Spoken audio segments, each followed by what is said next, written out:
This episode of Void Signal is sponsored by Dark Force Fest. Visit darkforcefest.com or search Dark Force Fest anywhere to learn more about America's premier dark music festival experience. You can also find festival-related episodes of Void Signal anywhere podcasts haunt. Visit voidsignal.net to help support the creation of more ad-free Void Signal.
Hello again, and welcome to Void Signal.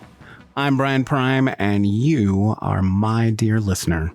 I've got another chat for you, and this time with Dr. J.P. Anderson of Rabbit Junk. Rabbit Junk creates abrasive, genre-blurring industrial music driven by distortion, attitude, and raw energy. It's sonic chaos with a message. The project thrives at the intersection of noise, rhythm, and rebellion.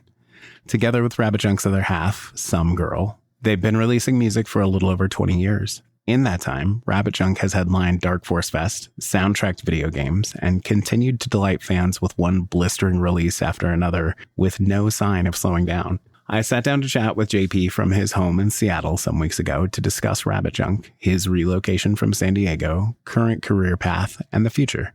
But before we get to that, thank you as always to Processor for Void Signal's theme song. You can find more Processor at processor2.bandcamp.com or anywhere music haunts.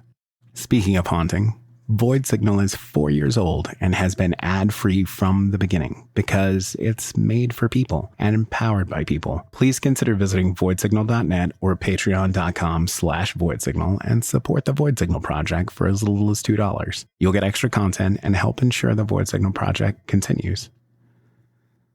Okay, our time is at an end again. Here's the discussion with JP. I hope you have a good time with it. Until next time, stay safe and stay loud. Just revisiting Apocalypse for Beginners. That's a great record. Thank you. That Love Is Hell song is a fucking banger. But good stuff. So real. Yes, very real. Well, we can go ahead and get started if you're ready. Yeah, I'm ready to go. All right, cool. Welcome back to Void Signal. I'm joined by JP from Rabbit Junk. Thank you for making this work. I appreciate your time. It's good to talk to you again and see you. Rabbit Junk has been a little busy. You relocated and put out some singles this year, did a remaster. How are things going? How are you and how is the project itself? Well, let's see. Yeah, so it relocated in, it was 2024, right? So I think I've been back in Seattle for 18 months. It's a good change. Started a new job at the University of Washington, which I'm pretty happy with so far. tough when you're a band and things like relocating, new jobs, it all eats into your time to make a record or just make other kinds of content, videos, something like that. So actually, I'm glad that it seems like Rapid Junk has been busy because most of the time I'm like, oh man, I'm not doing enough, and Yeah. it seems really quiet. But you're right. I did recently release a single called Existential Dread (parentheses What the fuck), Excellent song. and which has been that was a really fun song to make. It's been really well received. I just basically had to get that feeling off my chest because every day, I'm checking out the news, I'm checking out the state of the world, and I can't think of anything more intelligent to say in my brain than what the fuck. That's about as far as it goes. I don't have any other analysis. I'm just like, this is unfucking real. What the fuck? Yeah. And Listening just to when I think I'm out of what the fucks, I think there's no way I can produce another what the fuck. Come on. And then it's amazing. The news cycle figures out another way to draw that phrase out of me. So yeah. that's all that song's about. It's a simple song. I made it quickly. I didn't overthink it. It wasn't about being, musically progressive. I wasn't trying to impress anybody. I was like, I just need to get this truth off my chest. Yeah. So, Well done. It's a silly song. Yeah, it really resonated with myself as well, who's also had that constant feeling of like, oh my God, is this our world? Yeah. What the fuck is going on? And then, yeah, as you said, also a remastered version of Rapid Junk's kind of #1 anthem, I Don't Give a Fuck. That came about because a independent film company got a hold of me, said, hey, we really want to use this track. And I'm sorry, I've been in meetings all day and my voice is a little hoarse. So I keep like going, I'm trying to like clear, I don't know. It's all good. That's what they said. Hey, if you really want to use this track, we want to use it in the film and we want to use it as closing credits. And I said, I'd love for you to use the track, but there's a problem. The track has a uncleared sample that I have failed for many years to get fixed. So if you're going to use the track, actually, I need to license it and I need to replace the sample. So I actually just re-recorded the uncleared sample part just in my studio, just kind of made a version of the sample myself and decided, also this song could use some updating. That was also a track I made in 2014 without, I wasn't trying to make it sound good. I mean, I was just making it, just being real. That was, that's how I felt in 2014. I was like, I have so many fucks to give. It's exhausting. I think I need to write a song about the opposite and just feel like I don't give a fuck. Obviously, I give massive fucks. Yeah. You wouldn't write a song, I don't give a fuck, unless you gave a fuck. So yeah, I've also put that out recently, and I'm enjoying that. And then despite that being, Rapid Junk's kind of most iconic song, there's actually a lot of people who haven't heard it. Because Rapid Junk is a kind of an obscure band, right? So it's what I've been noticing is that I put that out, and a lot of people are like, who's this band? And what's going on? So yeah, that's what I've been doing. And what else have I done this year? 2025 was a weird one. Mm-hmm. And it's put out any other almost over. This year? And it's almost over. Yeah, I was gonna ask. Songs? That seems a little light, doesn't it? No, I want to say there was like 3 or 4 singles. Wasn't there also? I'm checking my Discogs right now. I was just listening to. Let me see. Kings and Corpses. Kings and Corpses. Yeah. Yes. All right. Put out that track too. So 3. Indoor Kids. Fuck, you're totally right. Indoor Kids 4. Okay. Yep. Not bad. About 1 per quarter for the year, if you will. About 1 per quarter. Yeah, totally. Yeah. That's about my speed right now. I am really serious about getting a new record out in 2026. It's been a while since Apocalypse for the Beginner. Apocalypse for Beginners. I can't even say my own album names right, but it's time, right? That was 2022. So yeah, it's overdue. That feels really too far along. Oh my god, 2022. I think it was 2022. So yeah, 4 years. It's time for a new Rapid Junk album. So I've been writing songs kind of with the intention of trying to set the tone or the sound of like what a new album would be. You might notice that like all the singles I did this year, they all sound really different. Yeah, for sure. And I think I use singles as to like, okay, what do I want the vibe of the whole record to be? I want to try and commit to a vibe or a tone, but in order to figure out what that is, I put these singles out with the idea of trying that on. And I think Maybe Existential Dread is the vibe of a new Robnik album.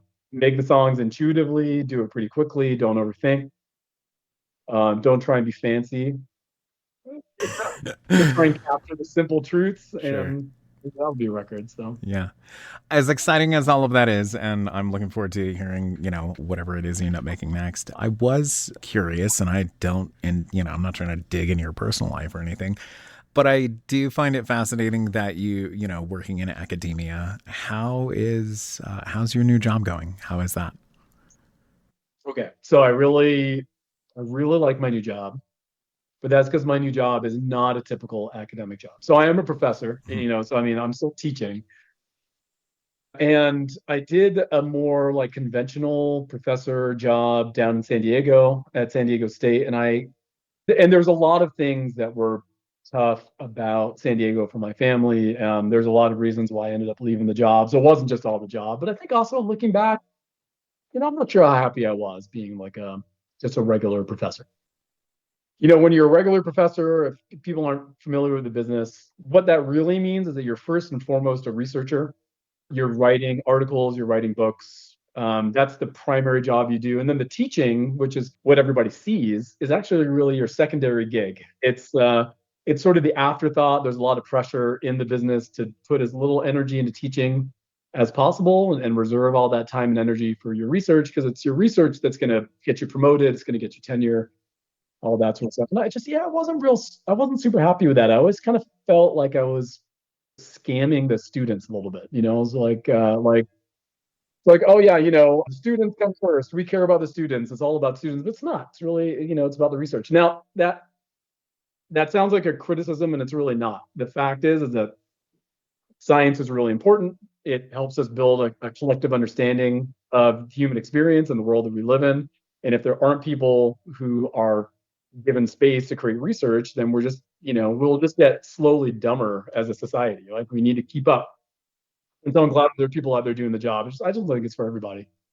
So I got a new job at the University of Washington where I teach in a special program that is all about access to higher education for people who are otherwise experiencing barriers outside of their control. Most of my students are older, in their 30s and their 40s. There are people who have maybe done a little bit of undergraduate, but for all sorts of reasons, they weren't able to complete that degree. Let's say, kids, jobs, stuff like that, but also active duty military, things like cancer diagnoses. People found themselves unhoused, living in a car. There's, tragedies strike, and then people aren't able to continue their degree, and then they're kind of held back working a lot of service jobs as a result. And so this is a program that exists for people just like that. They can't come to campus. That's not realistic for them. They're not going to be able to do the kind of a regular campus experience. And so all the learning is online, but it's personalized learning. So they get lots of one-on-one time with me, lots of guidance from me. And then I was them at one point. I went back to I went to undergrad at the age of 29. I already had a child. I was working the whole time, and it was a massive struggle. But I didn't see any other way to make more money. I was a high school dropout. I dropped out of high school at 17. I worked a lot of dead end and blue collar jobs and dangerous jobs. I've been injured on jobs, like been through that whole thing. And I just was like, when I had my first kid, I was like, fuck this. This is a total dead end. I will end up with some sort of terrible injury by the time I'm 40 and not be able to work. So I went back to school, but it was a tough thing to do because I had the rest of life going on.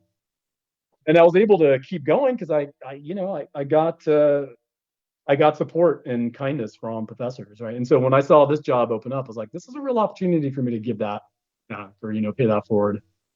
And so I really like this job because the students we share a story, I think, in a lot of ways, and I get to help them out. So if anybody listening, if you were once upon a time trying to complete your undergraduate degree and something got in the way, you should look into this program that I teach for. It's University of Washington, and it's called the Integrated Social Sciences Program.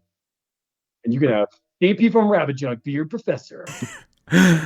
That's awesome. And, good for you for going back and changing your course. I was a non-traditional student myself I went to college in my 20s and, you don't know who you are at that point. Like you're just like surfing through life. So it wasn't until going back as a non-traditional student, the old guy in the classroom, that I was like, okay, I care about this. And I, found something that I felt good at. And that makes such a huge difference to find something that like feels natural to you, I think. So. Yeah. Yeah. And I know that a lot of the students that have coming into the program I teach in, their self-esteem isn't in real good shape, and they're worried they're not smart enough, and they're worried that this is a crazy thing to do. The feedback they get from me is, you're way smarter, way more worldly than you were at 18. And guess what? You probably are in comparison to the 18-year-olds on campus. Like, you absolutely deserve to be here. You have so much to contribute. So I think, yeah, non-traditional students is my jam. I'm really glad I'm doing this work. Yeah, me too. I'm glad that there are professors like yourself out there who are doing that. How has moving to Seattle, I mean, obviously very busy and life is a whirlwind and everything, but do you feel that being back in Seattle is going to be conducive to the future of Rabbit Junk? Yeah, I think so. I think Seattle's the closest thing I have to a home, and it's by no means a perfect city, but no place is. The weather's hard. I mean, it's drizzly and it's cold, and for some people that doesn't bother them, but for me, it bothers me a lot. Like, I struggle with the weather. That's totally subjective, but I think there is like a musical legacy here that I feel, and I think it does influence the music that I make. So I mean, it's like the completely unglamorous punk that has come out of the Pacific Northwest did have something special to contribute to music. And I think when it got captured by the big labels in the 90s and became grunge, and I really feel like it lost a lot of what it was contributing, but there was a lot that was there. And I feel that, like, in the city, I feel echoes, the ghosts of, I guess, what you would call the old grunge scene. And I'm like, oh yeah, that was cool. That was a cool thing to grow up around, even though I shit on it the whole time when I was here, because I was into death metal or whatever. None of it was heavy enough for me, right? I was like, this is like, yeah. But now I look back and I'm like, no, that was a really cool thing. That was a working class artistic movement. And it also, it wasn't perfect in lots of ways, right? So it was mostly inadvertently exclusionary of non-white experiences. I mean, it was a real white movement. But that's not totally true. There's some diversity in those stories. But yeah, I do think it plays into probably the next Rabbit Junk album being in Seattle. I mean, I think there's going to be a sort of, I think there's, yeah, going to be a sort of grungy aspect. And I think I even heard that on the last Existential Dread, that single. I think I hear it in there. Like, I am going to write this guitar riff and I don't care. I don't care if somebody thinks it's original or crafty or whatever. I'm just going to write what my fingers want to play. I love that present embodiedness of that old Seattle punk scene. And so, yeah, I want to take it forward. Gotcha.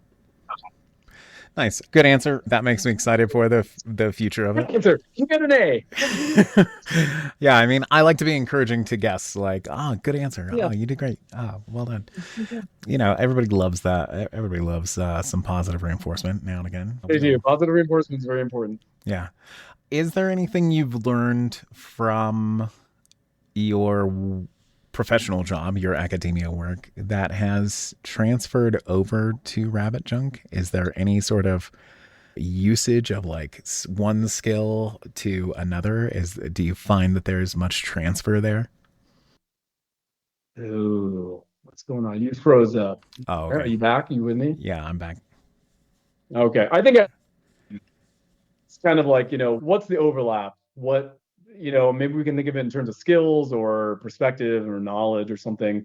What about being Professor Anderson informs Rabbit Junk? And I think a shitload of things do. One, I think there's an energy in Rabbit Junk that is a rebellion against my professional life. And so where to be a professor, you have to be organized you have to be organized. And so that means that when I go into the studio, I don't want to be as organized. I want to, I just want to do something a little bit for myself. Being a professor, I think when you're doing a good job at it, it's an emotional labor job. It's a caretaking job. Like you are facilitating somebody else's learning journey. That's a lot of responsibility. The stakes are pretty high. A professor is in a position to do a lot of harm if they are not being thoughtful. They can fuck up somebody's life. They can send terrible messages, right? Somebody's self-esteem could be pretty hurt by an impatient professor or an irritated professor, right? So when people are in the process of learning, they're pretty vulnerable. And so you have to stay constantly aware of like somebody's in a real vulnerable. This is a soft spot kind of place to be in. They're at their learning edge. So that influences, when I go to the studio, I think I'm not trying to be as careful about people's feelings, I think, at that point. And I think I need that space. I think I deserve that space, honestly, right? I can just be like, I'm just gonna do whatever I want here. Being a professor and then my other professional life, I'm a consultant. And I do professional development and belonging consulting. So I work with government and private institutions who are trying to figure out how to have like inclusive workspaces, workspaces that people actually want to go to, where they thrive, where people's talent is fully available. And I think being a professor and being a consultant, I think it has made me a lot more emotionally intelligent. I think that's because both these jobs require that. They require like a sensitive deployment of power. Because in both cases, someone could be short-sighted, they could be sort of domineering.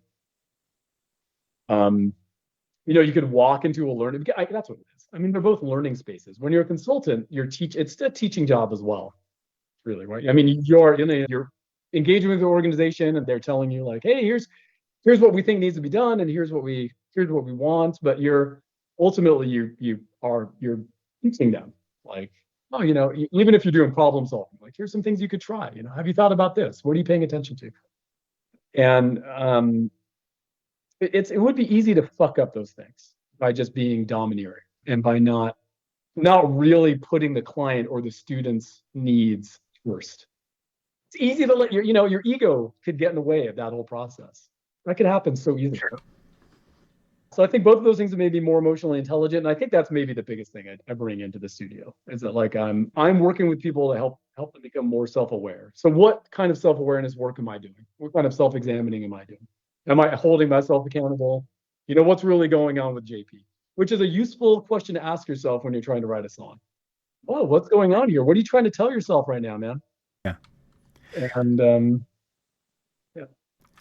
Would the other half of Rabbit Junk say that you've grown more emotionally intelligent?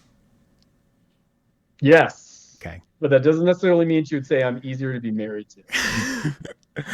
Okay, fair enough. She would say, "Oh yeah, JP's grown a lot." But I think in a lot of ways I'm the more difficult partner in this relationship. Okay. Yeah, you seem like a diva. Yeah, 100%. Got it. You got it. Yep. I'm the more glammy one. I'm the more sort of like passionate one. I'm the more gesticulating, loud, feelings run away from me kind of person. And God, I wouldn't want to be married to me. Holy shit. Good times. A lot of work. It is exciting that you guys are going to be playing, just to switch gears really quick, that you guys are playing Dark Force Fest again this coming year. That's going to be thrilling. This will be your third time playing Dark Force Fest? Our third time, and we love Dark Force Fest. Mm-hmm. What a cool scene. Every single time we're there, we're like, man, this is fucking awesome. That is absolutely our most favorite festival. It's so weird. It's just so unique, the space they're making. really a bizarre place. I find like I spend 3 days engaged in completely bizarre conversations with people. I feel like Dark Force Fest is a place where you go and like, all the masks are off. I think people are they just disclose, which is just great. It doesn't feel, and nobody's trying to be anything they're not at Dark Force Fest. I feel like it's a completely authentic space, and so we really enjoy it. Yeah, we're I don't know what day we're playing. Maybe hopefully Saturday, but not sure. But yeah, we're really honored to come back for a third time. And I feel like this is the best lineup that they've had in all the 3 years that we played. Would Particularly excited to see Light Asylum. I don't know if you're familiar with them, but that's been listening to Light Asylum for years. And so the big challenge, I think, for me is that there's a lot of bands I want to see. But I also have to perform at some point. And so I can't be in the crowd and like bouncing around and yelling, because by the time I get on stage, I'm going to be completely exhausted. So I have to figure out some sort of like self-management plan for Dark Horse. Yeah, and it's always a bit of a balance of trying to find the time to see and do everything that I want to and everything that there is. Because it's like, this band is playing at blah, blah, blah. But I also want to go walk the halls and look at stuff people have made, or catch a panel, or, see one of the other dozens of activities that are going on, or just catch up with people, of like, I know that person. Like, let's hang out and go have a smoke outside. And oh shit, it's time for such and such. Gotta go. So yeah. It is it's fun. Breakneck, right? Like, yeah, there's no shortage of lots of things that you want to do, and the catching up with people usually ends up taking up most of my time. And so, and I have the last year that we went, I can't remember, I missed somebody, and I was like, I really wanted to see them, and I was like, I got to catch up with this person. That's okay. Oh, I think I wanted to see the Typo Negative cover band, because I'm a big Typo fan, and I was like, that would be great. And I totally missed it because I was sitting in the bar drinking with people. Yeah. And I was like, oh, shit. Yeah. Had those experiences before where I'm like, I missed whatever thing I wanted to see. But I do agree with you. This lineup for this coming year is pretty exciting. Light Asylum is one I'm excited for. I'm thrilled to have East Coast friends get to see Matt Black. We have the luxury of having them out here on the West Coast. So, I've been able to see them a couple times, but like East Coast people are jazzed about that. Of like, finally. It's going to be super, super cool. And it's a festival that isn't going to grow a whole lot either, right? I mean, it is like just constrained by the fact that it's in this crazy castle hotel, and tickets are always going to remain small. And there is something nice about that too, because it's like it kind of remains like a little community in that way. Because it's certainly, if the promoters wanted to double the size of that festival, they could easily do it. Yeah, for sure. Yeah.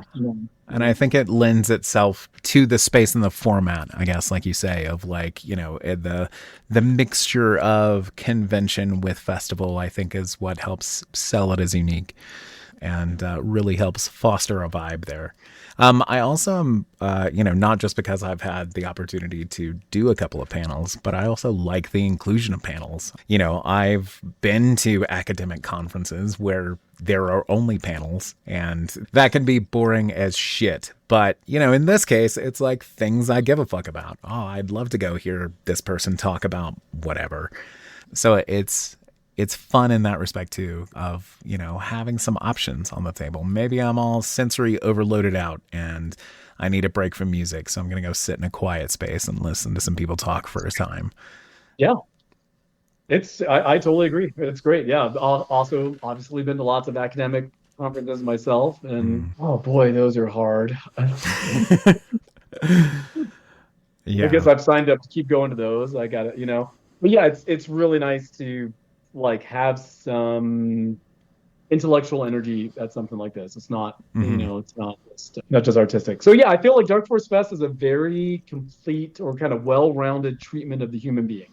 You have the visceral body, the heat, the jumping around, you've got the music, you have aesthetics, the visual delight of all of these crafts, all of this incredible creativity that's on display. Very hard not to spend shitloads of money because, but we just now accept that we're probably going to drop like $500 on rings and bags and patches and whatever else, but yeah, then you have these panels where you can go actually do some thinking and then connect with people over intellectual ideas, related to the goth subculture, which, is a stigmatized and often reviled subculture that we know is actually a really wonderful place that doesn't deserve the stigma that it gets. And so if you're attached to that, I mean, it's not like, when I'm in, as a professor, I'm not walking around telling people I'm in Rabajunk. It's in like industrial goth metal punk digital hardcore thing. I mean, like, I don't know what people's response is going to be. They're not going to take it seriously. They're going to attach all sorts of like, negative stereotypes to making that sort of music. So it's really special to go to Dark Forest Fest and be like, I can absolutely 100% be that person here and also be an intellectual, also be a thinker, also be an artist, right? So very complete. Yeah, agree. Good answer again. Well done, JP. But I'm all about the good answers. Yeah. But I do have to agree, that has been sort of my experience too, is that, in my sort of professional life, I'm not going to mention my podcast all that much of like, oh, I do this radio show about whatever.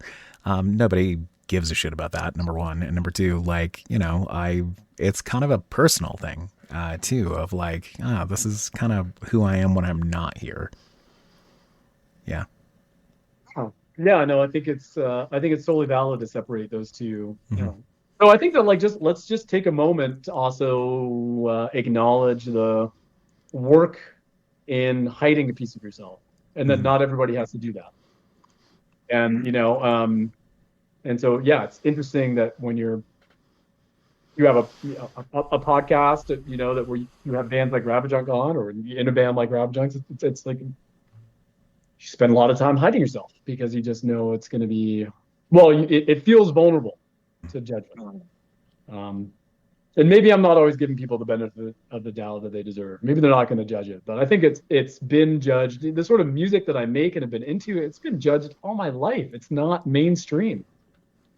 It's marginal, misunderstood. So that's what makes it shine. That's what makes it special, for sure. That's the selling point of Rabajunk, I think, is when I listen to the music myself, it does sort of speak to younger Brian, of like the teenage version of myself that's like, this is such an anthem or such a relatable track. So well done in that regard.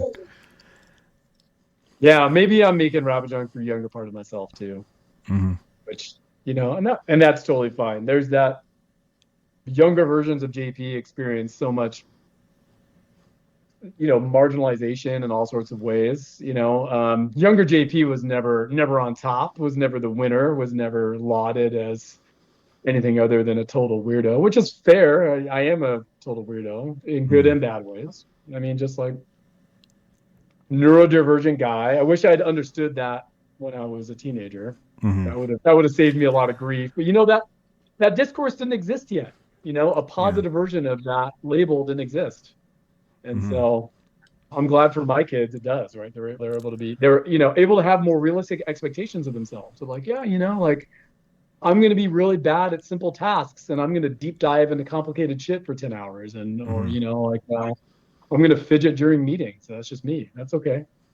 Yeah, agree. And sort of, I feel that does sort of tie into Dark Force Fest a little bit because younger crowds have that, I don't want to say luxury, but, I suppose a little bit of precision of language, of being able to say like, I've identified this way I operate and it has a name. And therefore, once something has a name, it gives you some power over it because you can look it up and learn about it and read more about it and be able to tackle it better. Because, similarly, a neurodivergent teenager who's like, why am I not fitting with the puzzle? What is wrong with me?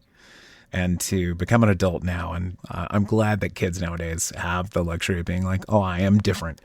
And that's okay because so many other people are. And it's a way for them to connect, I feel. And it's something that you and I didn't really have growing up. And that's mostly okay. It would have been nice. But, I think there's character to be gained in those struggles, I guess. Yeah. Yeah. Look, this is the way things are meant to work. This is the whole point of the social and psychological sciences. They're meant to reveal the truth about human experience. It's meant to be progressive. Future generations should be the beneficiaries of all that research into how the human mind works. And so I think this is great. I'm glad that younger folks have non-shaming neurodivergent labels. So the thing was is that I think there were lots of labels when I was a kid, but they were all attached to a tremendous amount of shame. And so if you were to take on the label of ADHD or take on the label of autism or take on the label of, any sort of mental health diagnosis, what you're taking on a label that essentially said you were inferior in some sort of way, right? That you weren't deserving of like kind of a full human experience. Well, who the fuck would take that label on? I look back, I was absolutely rejecting of those sorts of labels. I was paranoid about being labeled because the minute I was labeled, it meant that opportunities were going to be cut off in some sort of way. What's different today, I think, and I hope and I wanted to keep going in this direction, is that the labels are no longer shaming labels. And so there's an appreciation that a differently structured brain is just actually really good at some things. And we also live in a world that wasn't designed for that differently structured brain. And so that is what produces a lot of suffering and dislocation and alienation when you have that differently structured brain. But the differently structured brain is not pathological. It's not a sickness, right? And I hope that where we're heading towards is a world that is capacious enough, all the different kinds of brains. No more hierarchy of brains, no more normal brain, abnormal brain, good brain or bad brain, right? But humanity is on the verge of facing some of its greatest challenges, and I think it needs every single brain. I don't think there's a spare brain. Doesn't matter if there's 9 billion of us. These problems are so severe that we need to leverage every ounce of talent that exists out there. So that means we got to create a world that doesn't shut people down or marginalize or alienate people because they think a little bit differently.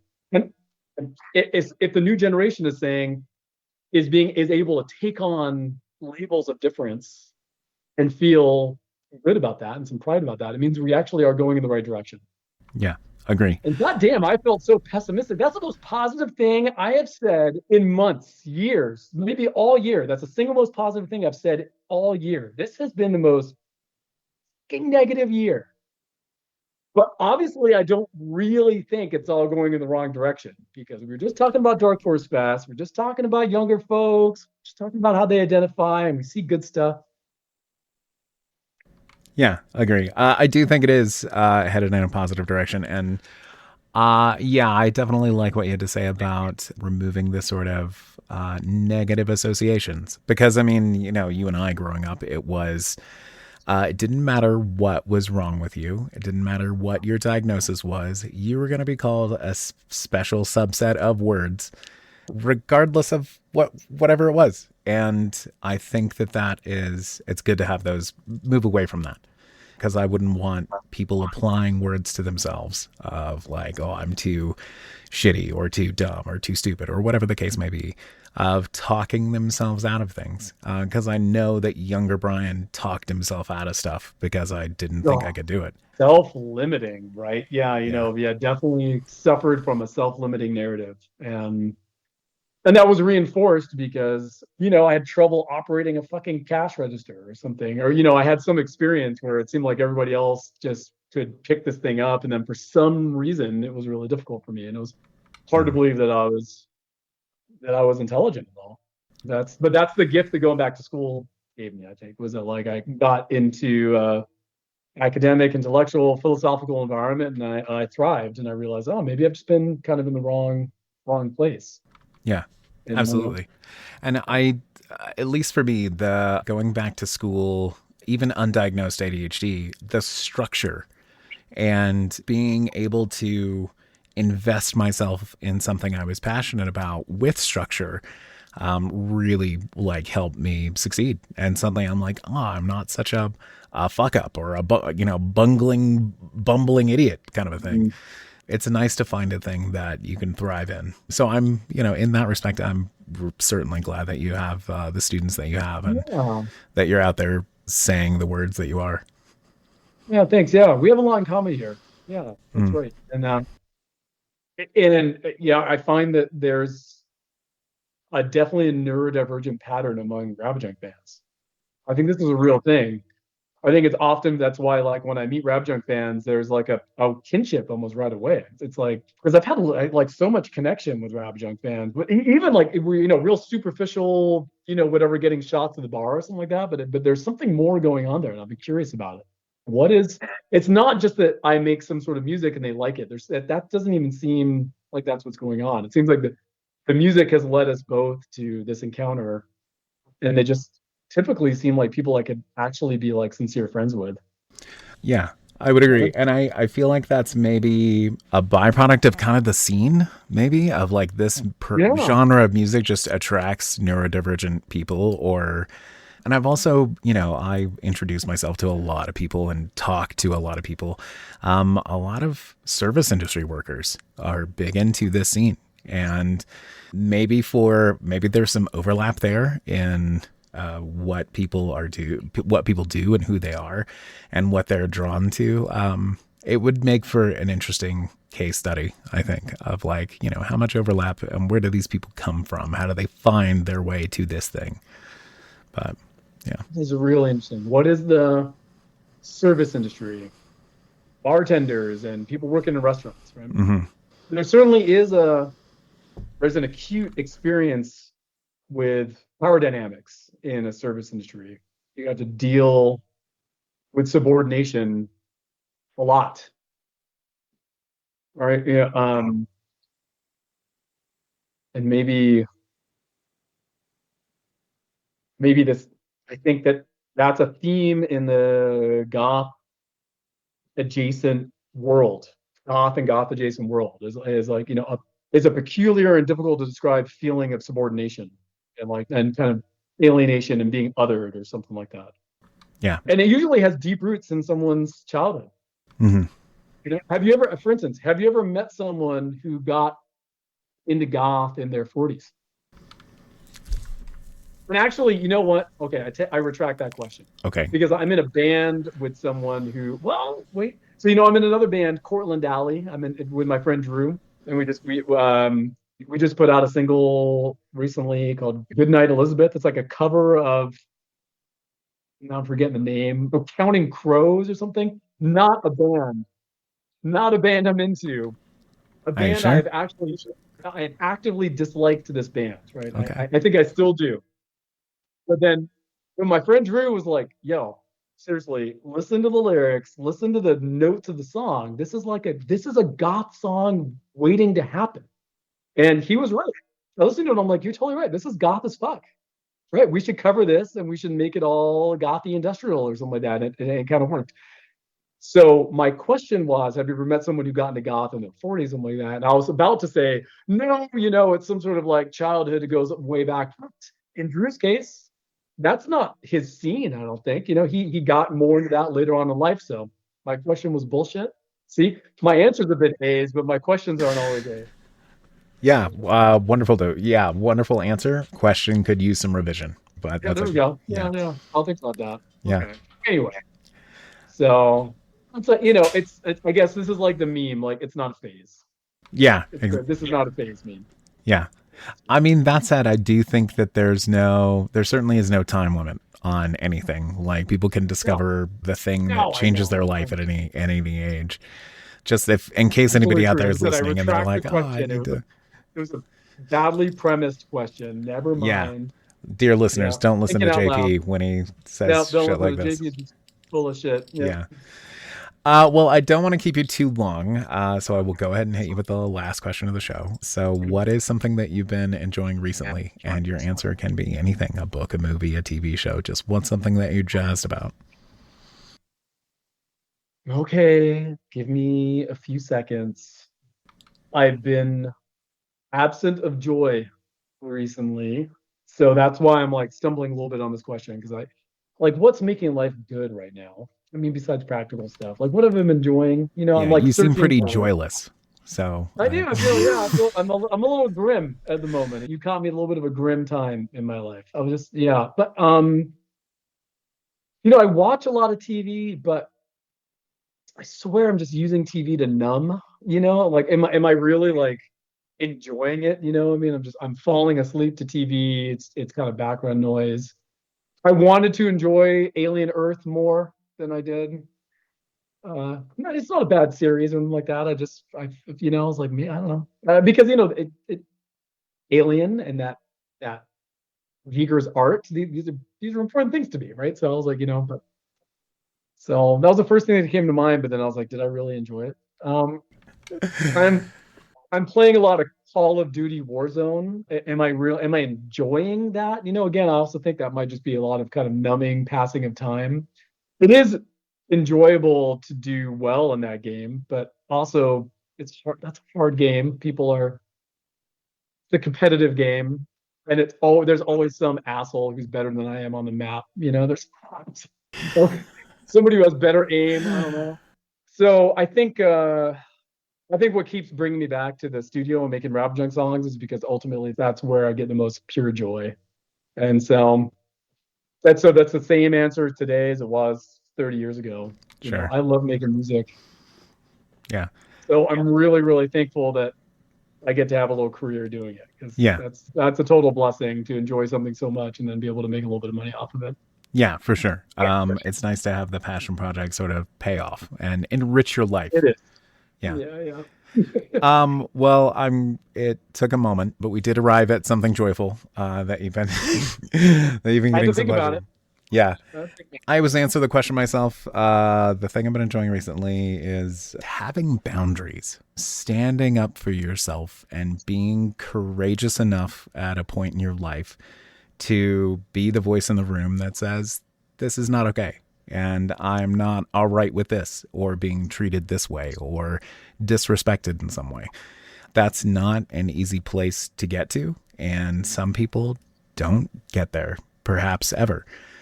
So I think it's a thing that shouldn't be taken for granted, of like, I have the luxury now of being brave enough to speak up for myself, or speak up for what you want out of life. And, yeah, I would encourage more people to try and do that. Like, it doesn't feel good to set boundaries, but there's a reward for doing so. I love that. Boundaries are super uncomfortable, right? So that's the ticket price. You have to be willing to walk in that discomfort, and time slows down when you're that uncomfortable. Boundaries should be calm and kind, but firm. That's it, and that sort of contrast is really uncomfortable.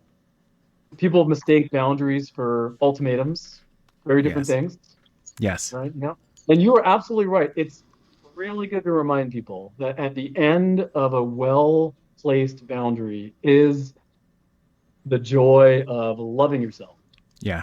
There is no replacement for that feeling.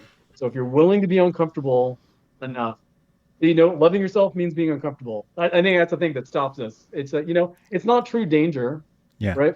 Not like we're gonna die. It's just really, really, really, really, really uncomfortable. It makes our skin crawl, and like, our brain comes up with all these reasons why we shouldn't have to lay down that boundary. But without those boundaries, there's no self-love. There's no actualization of yourself. I love that. Yeah, that's a way better answer than mine. Thank you. I try, I mean, every now and again, I've, hit people with like, just the like, oh, I like being alive, or whatever bullshit I say. Thanks for the reminder. The thing about boundaries is that you have to keep track of your own boundaries. They actually often have to be reinforced, like they require maintenance. Let's put it that way. Yeah, right? Absolutely. You can't expect you to lay down a boundary and then it all just works out. Something you got to keep up. But, loving yourself is maintenance too. Yeah. Absolutely. And the having boundaries is like, it gives you peace. Like, oh, okay, I'm not going to let this thing happen to myself. So yeah, I think there's tremendous value in that, even if it is worth being uncomfortable about, because it pays off. 100% worth it. Mm-hmm. The discomfort is a small price to pay. It's just really hard to see that in the midst of the discomfort. It feels like all you can see is discomfort when you're in it. You can't see on the other side of it. Discomfort is kind of monolithic, but it's actually a small and passing and kind of trivial part of our lives. I mean, you look back on your life, how many times have you been uncomfortable? Yeah, plenty. thousands, tens of thousands of times. You're still here. You're better for it, probably, right? So Yeah. seek out discomfort, because that's probably where you need to. That's where your boundaries have to emerge from. So, Right. Yeah, agree. And you might have the presence of mind to be like, oh, look at how far I have come. You're not going to sit and reflect on the times you spent being uncomfortable to get there. You're going to be too focused on the result of like, oh, I did it. I made it. All right. That is it. This was a pleasure as always. Thank you so much for your time, and please keep making rabbit junk. I think the world needs it, and you probably do as well. And I definitely do. I hope the world keeps needing a little bit of it. Yeah. Always have time for you, Brian. Thank you so much. Cool. Yeah, always a pleasure. Looking forward to seeing you. Fest, right? Yes, you will. I will. I don't know if you'll be there the whole time. And if we already discussed like, it's busy and things are happening and a million things. I am doing Void Signal Live. I'm going to be playing headliner trivia. So I'm going to, anybody who has the time to stop by, I'm going to make them join a team and play some trivia with some randos.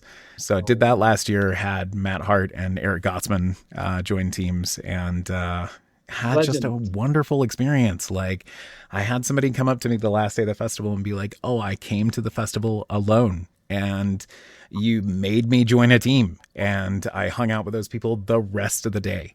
And, we're going to hang out today. And they were so appreciative. And I was like, fuck yeah, this is awesome. Like, who gives a shit what I spent to get here and do this? Like, this was worth it. Absolutely. That's an awesome Dark Horse Fest story. It's even if you show up alone, nobody's going to stay alone for 3. It's like we're all packed in this little space. You're going to find your people. Yeah. Yeah. Your people are here. Yeah, for sure. Yeah, your people are there. So that's awesome. Okay. If you have I'm time, looking forward to seeing you. I will. I'm terrible at trivia. I'm terrible at music-related trivia. But I'm going to show up just so I can get lots of answers wrong and make other people feel smart. So excellent. Yeah, wonderful. All right. Have a great rest of your evening. I will be in touch. Take care. All right, man. Cheers. Okay, take it easy. Cheers. Bye.